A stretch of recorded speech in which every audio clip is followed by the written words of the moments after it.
चलकर जिस जगह पर आ गया हूँ, यहाँ पर खड़े होने के लिए 5 फीट बाई 5 फीट का ही स्पेस है और इसके नीचे हजारों फीट गहरी खाई है। यहाँ से कई लोग नीचे गिर के मर चुके हैं।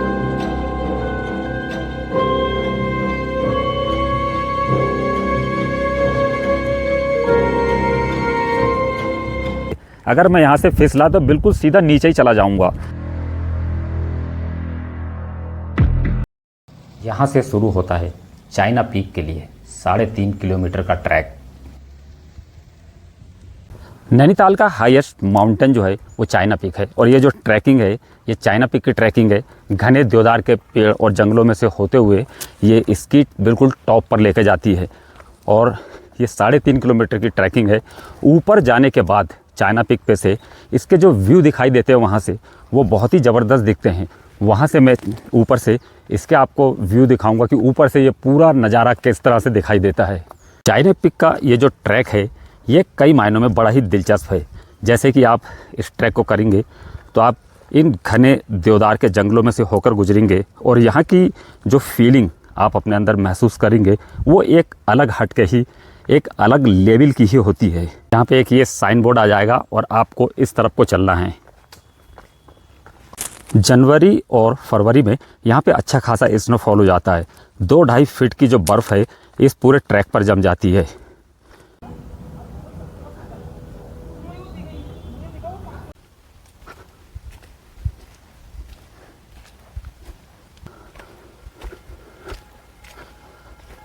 और भाई इसी ट्रैक पे इस पत्थर पे आ जाओ और यहाँ से खड़े होके सेल्फी वगैरह भी ले लो और यहाँ से इसके पीछे का व्यू वगैरह भी देख लो। पत्थर के ऊपर से आपको यहाँ से नीचे से नैनीताल के व्यू दिखाई देंगे।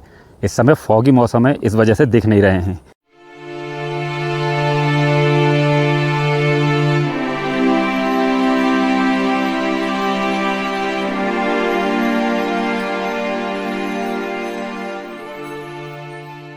से भी ये नज़ारे बड़े अच्छे दिखाई देते हैं।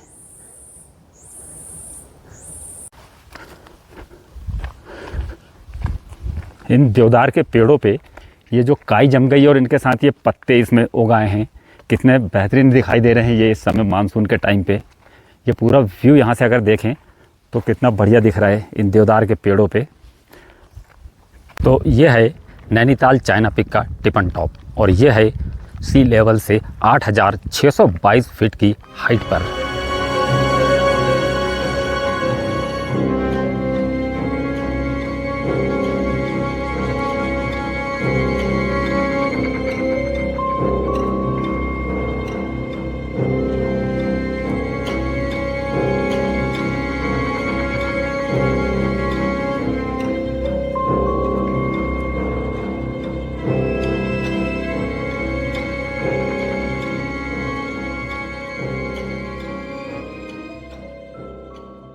नैनीताल का सबसे बड़ा मेन अट्रैक्शन है नैनीताल की नैनी झील और वही झील इस जगह से आम यानी मैंगो के सेब में बहुत छोटी सी दिखाई देती है। जब हम यहाँ से खड़े होकर नीचे की तरफ को झांकते हैं तो यहाँ से झील इतनी छोटी होने की वजह से हमें एकदम से दिखाई नहीं देती।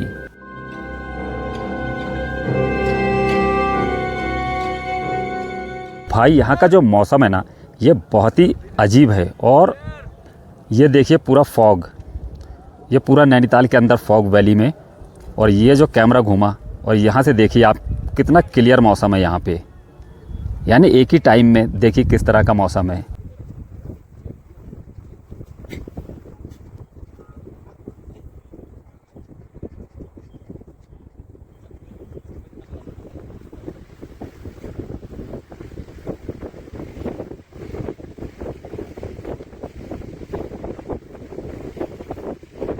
इसे हमने ऊपर से जूम किया तब जाके ये झील मैंगो के सेब में दिखाई दे रही है। बहुत कम ऐसे चांसेस होते हैं जब आपको नैनीताल में इस तरह का वेदर देखने को मिले। इसमें कई बातें शामिल हैं। इसमें सबसे पहले आपकी है किस्मत और उनमें इन चीज़ों का दखल है। बारिश रात में हुई हो, दिन में मौसम साफ हो, हवा का रुख सही दिशा में हो, यानी हवा नैनीताल से रोडवेज की तरफ से चाइना पीक की तरफ को चल रही हो और हवा की रफ्तार कभी धीमी और कभी तेज हो। जब हवा की रफ्तार धीमी रहेगी तो बादल पूरी तरह से नैनीताल को ढक लेंगे और जब हवा की रफ्तार धीमी रहेगी आपको ऊपर से बादलों के सिवा कुछ भी दिखाई नहीं देगा और आप शाम तक बादलों के हटने का इंतज़ार करते रहेंगे। प्लीज हट जाओ, प्लीज हट जाओ।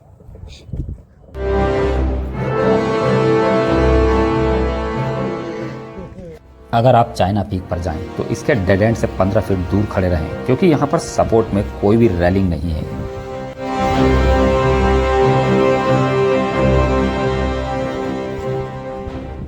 लेकिन अगर हवा 10 से 15 मिनट में तेज रफ्तार से चले और हवा नैनीताल के बीच हिस्से में से कई दिशा में डाइवर्ट हो जाए तो बादल यानी फॉग कई हिस्सों में फट जाता है और अलग अलग दिशा में तेजी से उड़ने लगता है जो बिल्कुल रुई की तरह से दिखाई देता है। चलकर जिस जगह पर आ गया हूँ यहाँ पर खड़े होने के लिए 5 फीट बाई 5 फीट का ही स्पेस है और इसके नीचे हजारों फीट गहरी खाई है। यहाँ से कई लोग नीचे गिर के मर चुके हैं।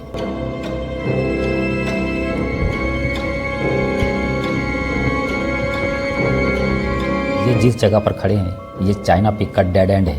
इससे नीचे आने का कोई रास्ता नहीं है। मैं इसी के नीचे 5 फीट बाई 5 फीट के उस स्पेस पर खड़ा हुआ हूँ। लेकिन ये जिस जगह पर ये लोग खड़े हैं वहाँ से भी अगर पैर फिसला तो लोग सीधा नीचे हजारों फीट गहरी खाई में जा गिरेंगे और यहाँ से कई लोग ऐसे गिर चुके हैं।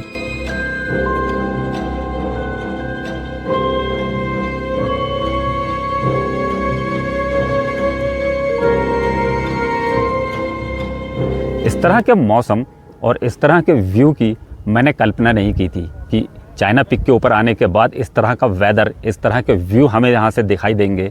मैंने बिल्कुल इस चीज़ की कल्पना नहीं की थी। मेरे पीछे देखिए आप, पूरा व्यू यहाँ का जो है हवा में उड़ते हुए बादल इतने प्यारे नज़र आ रहे हैं यहाँ से ये, और पूरा ये जो व्यू यहाँ से मैं देख रहा हूँ बिल्कुल मेरे नीचे, ये एकदम नैरो है। अगर मैं यहाँ से फिसला तो बिल्कुल सीधा नीचे ही चला जाऊँगा।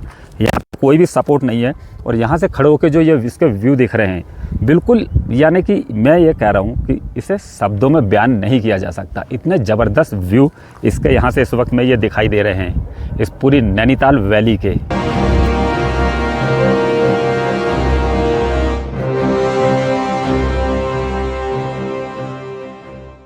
जो आलसी और कमज़ोर होते हैं वो किस्मत का रोना रोते हैं। हौसले जिनके मजबूत होते हैं वो आसमान को छूते हैं।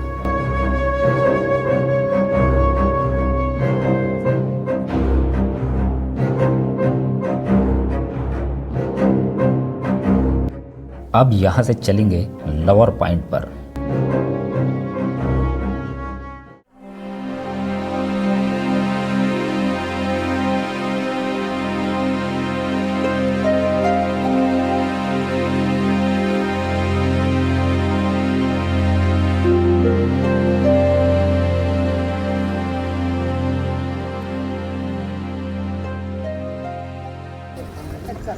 यह है नैनीताल का लोअर पॉइंट।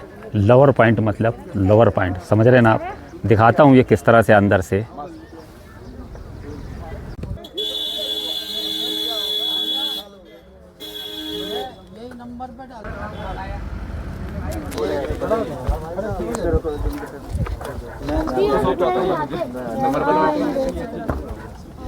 एक मेरे पास एक 4 साल पहले 4 साल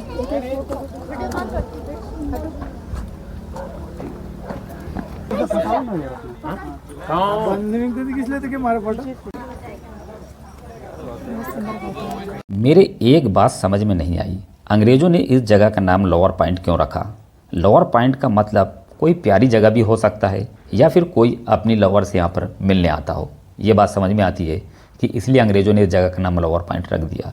लेकिन अंग्रेज़ तो मोहल्लों में भी मिल लेते हैं, बाज़ारों में भी मिल लेते हैं, फिर इतनी दूर सुनसान में आने की क्या ज़रूरत थी। ये डर तो हमारे भारतीयों को होता है, अगर वो यहाँ आते तो बात समझ में आती, क्योंकि हमारे यहाँ पे समाज और लोगों का डर ज़्यादा है, इसलिए मिलने के लिए दूर दूर जाते हैं। बहरहाल जो भी हो, नैनीताल का ये जो लोअर पॉइंट है देखने में यहाँ पे बड़ा ही सुंदर है और बड़ा ही बढ़िया दिखाई देता है। ये इसी लोअर पॉइंट के पास ही है सुसाइड पॉइंट। हो सकता है किसी का यहाँ पर ब्रेकअप हो गया हो और उसने इस बात से दुखी होकर यहाँ से पहाड़ पर चढ़कर छलांग लगा दी हो। शायद इसलिए अंग्रेज़ों ने उस जगह का नाम सुसाइड पॉइंट रख दिया होगा।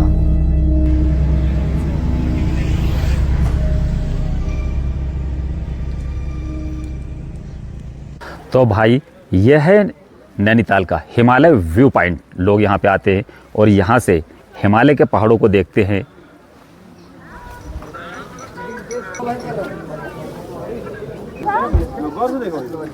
इधर आओ यार, कौन सी ना हल्के ऐसे ऐसी लाइन से दिख रही है आपको व्हाइट कलर की, बादलों भी बादल जैसा ही लग रहा हो। इस वक्त में मौसम ख़राब है, वरना यहाँ से पूरी हिमालय की बेल्ट दिखाई देती है।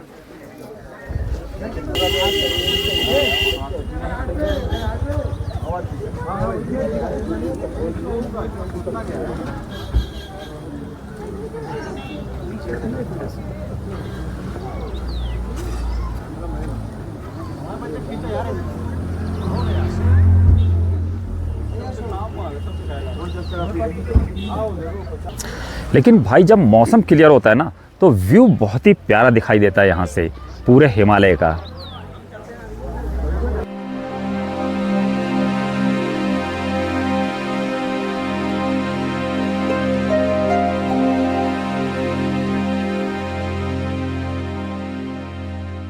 अब बंदा नैनीताल में आए और नैनीताल के मॉल रोड पर ना घूमे और नैनीताल के मॉल रोड से शॉपिंग ना करे, ये तो हो ही नहीं सकता। हालांकि ये सब सामान उसके अपने शहर में मिल जाता होगा, लेकिन उसके अंदर एक क्रेज़ होता है कि मैं नैनीताल गया था और वहाँ से मैंने ये चीज़ खरीदी है और वहाँ से मैंने वो चीज़ खरीदी है, और पूरी रात इसकी चकाचौंध रहती है। टूरिस्ट हमेशा इस मॉल रोड पे खचाखच भरे रहते हैं।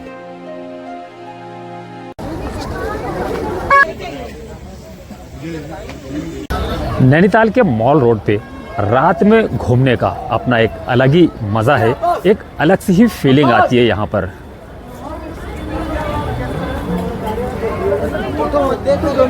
हर कोई चाहता है कि वो नैनीताल जाए और नैनीताल के इस मॉल रोड को देखे और इस मॉल रोड पे वो घूमे, लेकिन जो स्पेशली रात का समय होता है पूरा चकाचौंध होता है इस मॉल रोड के ऊपर।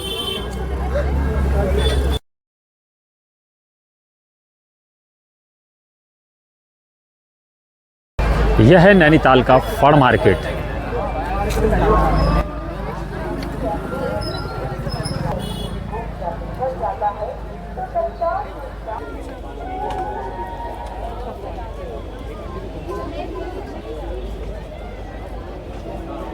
फड़ मार्केट के इस गोल राउंड पे से लोग खड़े होके यहाँ से झील का बहुत ही बेहतरीन नज़ारा देखते हैं रात के वक्त में। यहाँ से इस पूरी झील का जो नज़ारा है लोग यहाँ से खड़े होकर देखते हैं।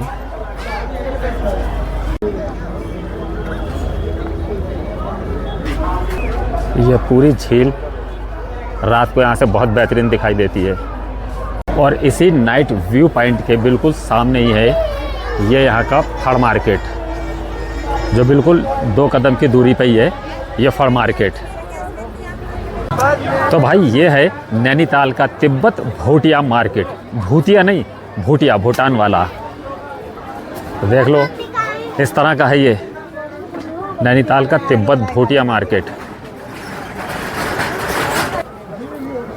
नहीं जाऊंगा बोला लो, नहीं जाऊंगा बोला, नहीं जाएगा, गुस्सा हो गया, गुस्सा नहीं जाऊंगा बोला, अरे झूठा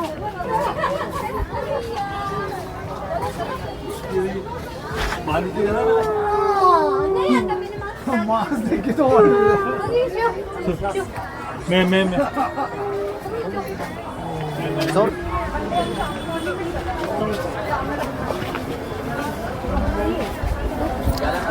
तिब्बत भूटिया जो मार्केट हमारे यहाँ जो सेल वगैरह लगती है सिटियों में, तो उसी तरह के यहाँ पे आपको सारे आइटम्स मिल जाएंगे।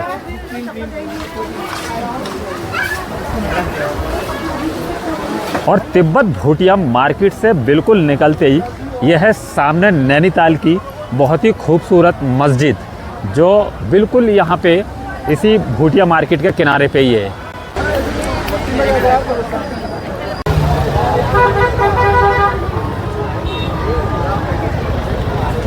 और यह है नैनीताल का नॉनवेज मार्केट।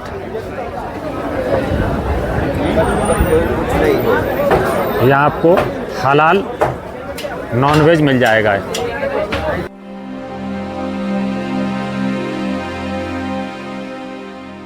नैनीताल की इस जगह पर आपको ऐसा लगेगा जैसे कि आप अपने देश में नहीं बल्कि आप किसी फॉरेन कंट्री में हैं या किसी फॉरेन टूर में हैं। यहाँ का जो मार्केट है वो बिल्कुल लुक लाइक फॉरेन की तरह ही दिखाई देता है।